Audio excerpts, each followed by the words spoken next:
बिस्मिल्लाहिर्रहमानिर्रहीम। अस्सलाम वालेकुम प्यारे दोस्तों, आज के इस वीडियो में हम एक बेहद इम्पोर्टेंट विषय पर चर्चा करेंगे। वह है मस्जिद अल अक्सा, जिसे बैतुल मुक़द्दस के नाम से भी जाना जाता है।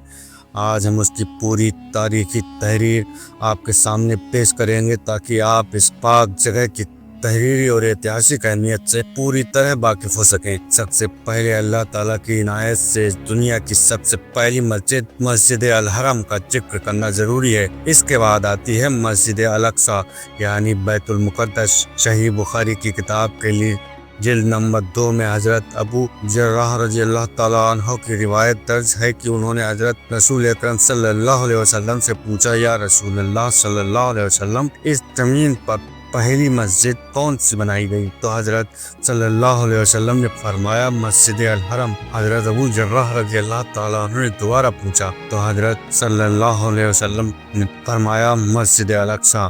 फिर उन्होंने ये सवाल किया कि इन दोनों मस्जिदों में कितने बरसों का गैप है? तो हज़रत सरकार दो आलम सल्लल्लाहु अलैहि वसल्लम ने फरमाया, 40 वर्षों का फासला है। इससे ये साबित होता है कि मस्जिद अल हरम के बनने के 40 साल के बाद मस्जिद अल अक्सा यानी बैतुल मुक़द्दस बनी। लेकिन बैतुल मुक़द्दस यानी मस्जिद अल अक्सा की पहली तामीर किसने की, यह जानना बहुत आसान नहीं है। इस विषय पर बहुत सारी अलग अलग रिवायतें मिलती हैं। किसी रिवायत के मुताबिक फरिश्तों ने इसकी तामीर की। कहीं आदम अलैहिस्सलाम का नाम आता है, कहीं नूह अलैहिस्सलाम, याकूब अलैहिस्सलाम, हज़रत इब्राहीम अलैहिस्सलाम, हज़रत इस्माईल अलैहिस्सलाम का नाम इस तामीर में इन सब का नाम भी जुड़ जाता है। लेकिन सबसे सही और सबसे बेहतर जानकारी केवल अल्लाह ताला और उसके रसूल अकरम सल्लल्लाहु अलैहि वसल्लम ही जानते हैं। खैर, अब हम बात करेंगे हज़रत सुलेमान अलैहिस्सलाम की, जिनकी हुक्मरानी में यह मस्जिद जिन्नातों के द्वारा तामीर की गई। मगर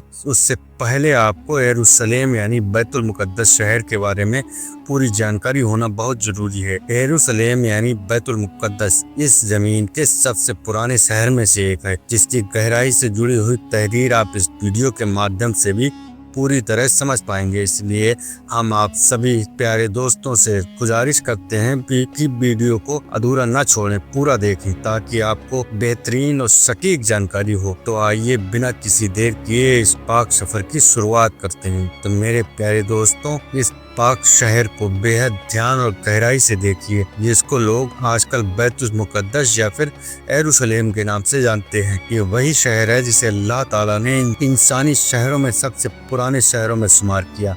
अगर इस दुनिया के इतिहास के पन्नों को पलटा जाए तो यह दावा करना बिल्कुल जायज़ होगा कि इंसानों की सबसे अधिक जानें इसी पाक ज़मीन के लिए कुर्बान की गईं, क्योंकि इस शहर की खातिर जितनी जंगें लड़ी गईं वह शायद ही किसी और स्थान के लिए उतनी गहराई से लड़ी गई होंगी। भाइयों और बहनों, इस पाक नगर की मशहूरियत सिर्फ इसके ऐतिहासिक युद्ध तक ही सीमित नहीं है, बल्कि हर कोना कोना इस शहर का पाक, साफ, पवित्र, मुक़द्दस माना गया है। यह शहर तीनों इब्राहिमी धर्मों के अनुयायियों के लिए बहुत ही मुक़द्दस जगह माना जाता है। यहूदी, ईसाई, मुसलमान सभी इस शहर को हद से ज़्यादा पाक मानते हैं। याद रखिए, यहूदी धर्म के मुताबिक इस पूरी दुनिया की शुरुआत इसी शहर से हुई थी। यहाँ तक कि हज़रत इस्माईल अलैहिस्सलाम को उनके वालिद हज़रत इब्राहीम अलैहिस्सलाम ने जिस नेक मकसद के साथ कुर्बान करने की तैयारी की थी, उसकी शुरुआत भी इसी जगह से हुई थी। इसी शहर में एक पाक दीवार भी मौजूद है, जिसको यहूदी सबसे ज़्यादा मुक़द्दस मानते हैं। वह दीवार वेस्टर्न वॉल या दीवार गिरिया के नाम से मशहूर है।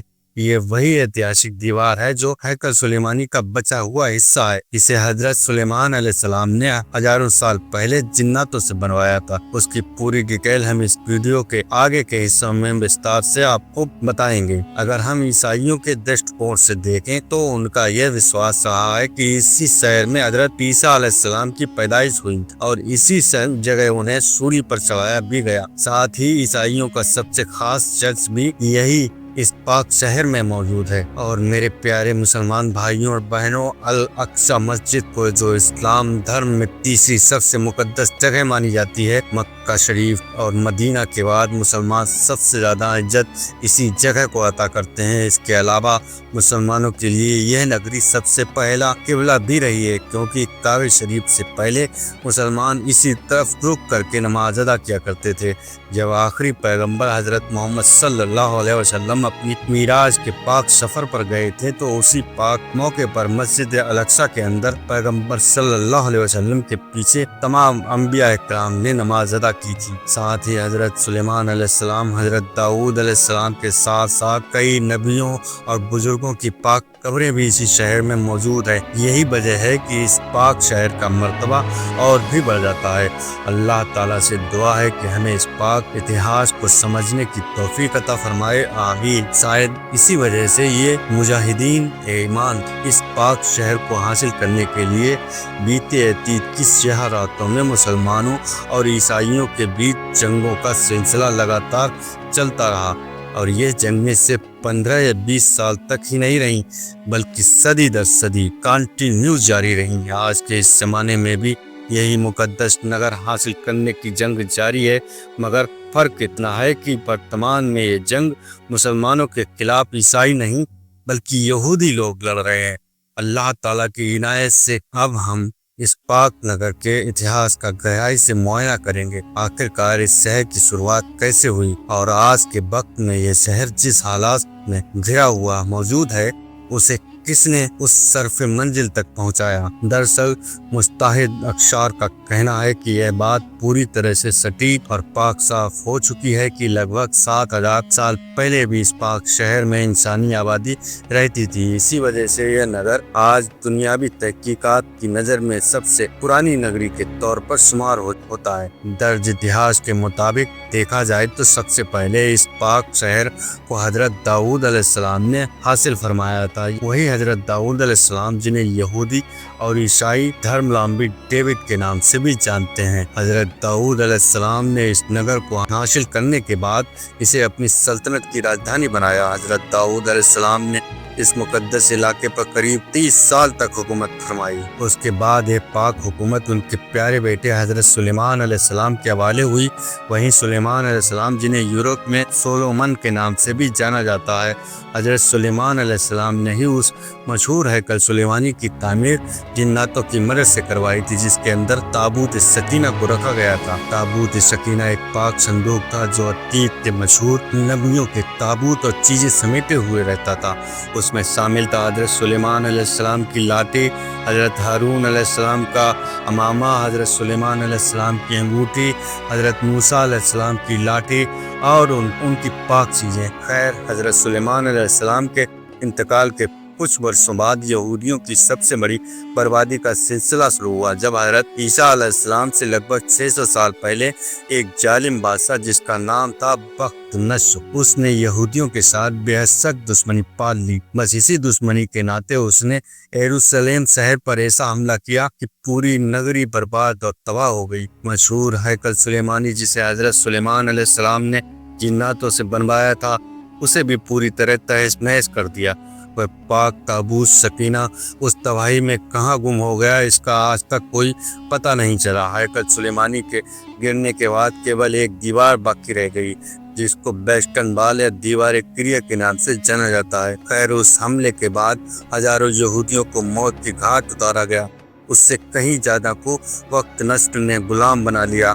उन गुलाम यहूदियों को अपने इलाके बाबुल की तरफ ले जाया गया। कुछ वर्षों बाद सन 539 ईस्वी में सारस द ग्रेट यानी ये वही बादशाह जिन्हें हम जुल्करनैन के नाम से जानते हैं, रहम दिल यूनानी बादशाह ने बाबुल पर हमला किया। इस हमले में वह बाबुल के जालिम बादशाह बख्तनस्र की सल्तनत पर विजय हासिल करके उन यहूदियों को आजाद कर दिया जिन्हें गुलाम बनाया गया था। फिर इस बेनजीर मुसाफिरों को उनके वतन लौटने की भी इजाजत अता की। इन्हीं लोगों ने सारस द ग्रेट की मदद से फिर से उस मशहूर इमारत हैकल सुलेमानी की तामीर करवाई, मगर वक्त की किताब ने अपने पन्ने पलटे और सन 7 ईस्वी के जमाने में दुनिया की सबसे ताकतवर सल्तनत रोमन सल्तनत ने यरूशलेम शहर पर हमला कर दिया। रोमन शहंशाह टाइटस जब इस पाक नगरी में दाखिल हुआ तो उसकी फौज ने पूरे शहर में आग लगा दी, साथ ही हैकल सुलेमानी को पूरी तरह से तहस नहस कर दिया।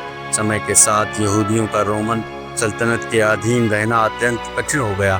फिर सन 135 ईस्वी में जब यहूदियों ने रोमी सल्तनत के खिलाफ बगावत करने की कोशिश की तो रोमी फौज ने इस जुर्म के बदले पूरी नगरी को हल चलाकर वीरान कर दिया।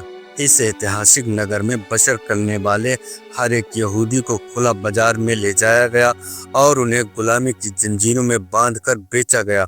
न सिर्फ इतना बल्कि रोमी लोगों की यहूदियों के प्रति इतनी गहरी नफरत थी कि उन्होंने उस मुकद्दस स्थान पर जहां कभी हैकल सुलेमानी शान से खड़ा हुआ था कूड़ा कचरा और गंदगी फैलाना शुरू कर दिया। यह ऐतिहासिक नगर न केवल 100 या 200 वर्षों तक वीरान रहा बल्कि अल्लाह के इनाम से 638 ईस्वी में मुसलमानों के दूसरे खलीफा हजरत उमर अल फारूक रज़ियल्लाहु ताला अन्हु ने इस नगर को रोमन सल्तनत से जीत कर इस पर फतह हासिल की। इसके बाद यह नगर लगातार एक लंबे अरसे तक मुसलमानों की सल्तनत के अधीन रहा, परंतु शुरू से ही ईसाइयों की फौज इस नगर को फिर से हासिल करने की कोशिशें करती रही। लाखों कोशिशों के बावजूद भी ये ईसाई फौज मुसलमानों से इस नगर को फिर हासिल नहीं कर सकी। लेकिन जब मुसलमानों की अंदरूनी टकराहटों के बाद खिलाफत अब्बासिया की मजबूती कमजोर हो गई तो सन 1099 में ईसाई फौज ने यरूशलेम को एक बार फिर से अपने कब्जे में ले लिया। लेकिन यह नगर ईसाइयों के अधीन अधिक दिनों तक नहीं रहा। मुस्लिम उम्मत में एक नया नूर उदय हुआ और वह नूर था सलाहुद्दीन अय्यूबी का, जिसने अपने बचपन से ही ये पक्का इरादा कर लिया था कि हर हालत में ये नगर दोबारा मुसलमानों के कब्जे में आएगा। इसी नेक इरादे की बदौलत सलाहुद्दीन अय्यूबी ने पूरी ताकत से इस नगर को फिर से हासिल करने का संघर्ष शुरू कर दिया और अल्लाह की रहमत से 1187 ईस्वी में यानी 100 वर्षों के बाद एक बार फिर यह नगर मुसलमानों के ताबे आ गया। सलाहुद्दीन अय्यूबी ने इस पर एक ऐतिहासिक फतह हासिल की। इसके बाद इस नगर को पाने की खातिर ईसाई और मुसलमानों के बीच बहुत सी जंगें लड़ी गईं, लेकिन लाख कोशिशों के बावजूद भी ईसाई लोग इस नगर को फिर से मुसलमानों से छीन नहीं सके और लगभग 600 से 700 वर्षों तक नगर मुसलमानों के ताबे रहा। आपको बताना बहुत जरूरी है कि फिर सन 1517 में यह नगर सल्तनत उस्मानिया के नजीर सुल्तान सलीम फरमाकर ने अपनी सल्तनत में सम्मिलित कर लिया। इस नगर ने 1517 से 1917 तक सल्तनत उस्मानिया की शान में 4 चांद लगाए। इस पूरे दौर में सल्तनत उस्मानिया ने इस नगर की हिफाजत और तरक्की के लिए बड़े कारगर कदम उठाए। नगर के चारों ओर दीवारें बनाई गई, सड़कें डलवाई गईं, डाक व्यवस्था कायम की गई और सन 1892 में रेलवे लाइन भी बिछा दी गई। हकीकत तो यह है कि सल्तनत उस्मानिया के जमाने में ही यहूदियों ने इस पाक नगर में आकर अपनी अलग रियासत की साजिशें रचनी शुरू कर दी, मगर सल्तनत उस्मानिया के आखिरी सुल्तान हजरत अब्दुल हमीद सानी ने इस सब साजिश को पूरी कुशलता और बेहतरीन होशियारी से भांप लिया था। उनके दौर में यहूदी लाख कोशिशों के बावजूद भी अपने मंसूबे में कामयाब नहीं हो पाए, लेकिन फिर वक्त का पहिया घूमा और सल्तनत उस्मानिया कमजोर हो गई।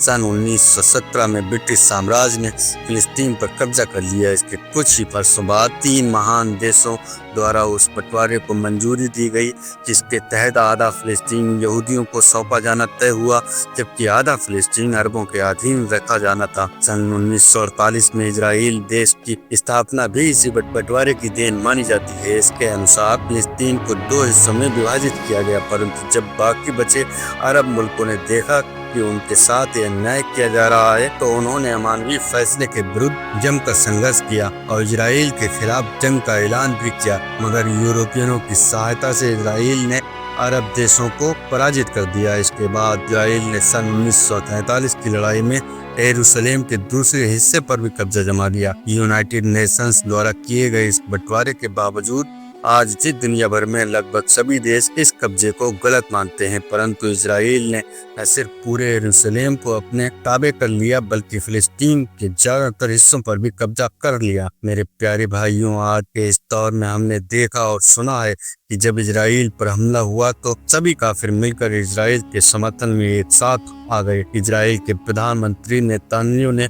अमेरिकी राष्ट्रपति डोनाल्ड ट्रंप से सहायता भी मांगी। जवाब में कहा गया कि जो मदद चाहिए वैसी ही मिलेगी, क्योंकि इजराइल की हिफाजत हमारी जिम्मेदारी है। इससे आप अंदाजा लगा सकते हैं कि कुफ्र के दिल में मुसलमानों के प्रति कितनी गहरी और भयंकर नफरत बस चुकी है। मेरे प्यारे भाइयों, फिलिस्तीन सिर्फ अंबिया की सरजमीन नहीं बल्कि मुसलमानों का पहला किबला भी ہے۔ اللہ تعالیٰ سے ہم دعا کرتے ہیں کہ ہمارے فلسطین بھائیوں پر اپنی رحمتیں برسائے۔ تو میرے پیارے دوستوں، یہ تھی مسجد الاقصی پر بنائی ہوئی ہماری ویڈیو سے کوئی جانکاری حاصل ہوتی ہے تو اس ویڈیو کو اپنے یار دوست رشتہ داروں کو شیئر کیجیے تاکہ انہیں بھی مسجد الاقصی کی پوری جانکاری ہو، کیونکہ اگر ہم اپنا اتہاس جانیں گے نہیں تو خود کو پہچانیں گے کیسے۔ اللہ حافظ دوست۔